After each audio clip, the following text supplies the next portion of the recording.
Hello guys, আসসালামু আলাইকুম। আইয়ুব আলী মৎস্য খামার পক্ষ থেকে সকলকে জানাই শুভেচ্ছা ও অভিনন্দন। আমি আবারও চলে আসলাম আপনাদের সামনে। আমি আজ এসেছি আমার দ্বিতীয় নম্বর পুকুরে। এই পুকুরে মাছ আমি ওজন করে দেখব 1 কেজিতে কত পিস মাছ আছে। আমি যখন এই মাছ ছেড়েছিলাম তখন এই মাছের ওজন ছিল 1 কেজিতে 1400 পিস। আপনারা জানেন আমি মেগাফিডের পোনা ছেড়ে থাকি এবং কি মেগাফিডের খাদ্য দিয়ে থাকি। এখন আমি মাছ ওজন করে দেখব 1 কেজিতে কত পিস মাছ আছে। আমি গতকাল আরেকটি পুকুর মাছ ওজন করে দেখেছিলাম, সেই পুকুরে মাছ আছে 1 কেজিতে 5 পিস মাছ। আমি সর্বমোট মাছ এই বছর ছেড়েছি 3টি পুকুরে মাছ আমি দিয়েছি 25,000 মাছ, এমনকি সাথে আছে বাংলা মাছ।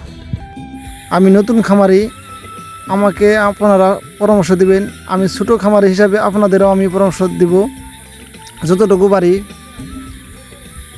আমি এই ভিডিওটা অনেক লম্বা করে ফেলেছিলাম, তাই ভিডিওটা কেটে ছোটো করেছি। আমি এই মাছ ওজন করে দেখেছি 1 কেজিতে আছে 5 পিস মাছ। আমি গতকাল একটি পুকুরে মাছ ওজন করেছিলাম, সেই পুকুরেরও মাছ আছে 1 কেজিতে 5 পিস মাছ। দ্বিতীয় পুকুরের মাছও 1 কেজিতে 5 পিস মাছ আছে। আমি আগামীকাল আরেকটি পুকুরে মাছ ওজন করে দেখবো। আপনারা জানেন আমি সর্বমোট 3 পুকুরে মাছ ছেড়েছি। এই বলে শেষ করছি। সবাই ভালো থাকবেন। আমার ভিডিও ভালো লাগলে কমেন্ট এবং কি শেয়ার করে দিবেন। আমার জন্য দোয়া করবেন, আমি যেন ভালো পথে চলতে পারি, সৎ পথে ইনকাম করতে পারি। সকলকে ধন্যবাদ জানিয়ে শেষ করছি। আসসালামু আলাইকুম।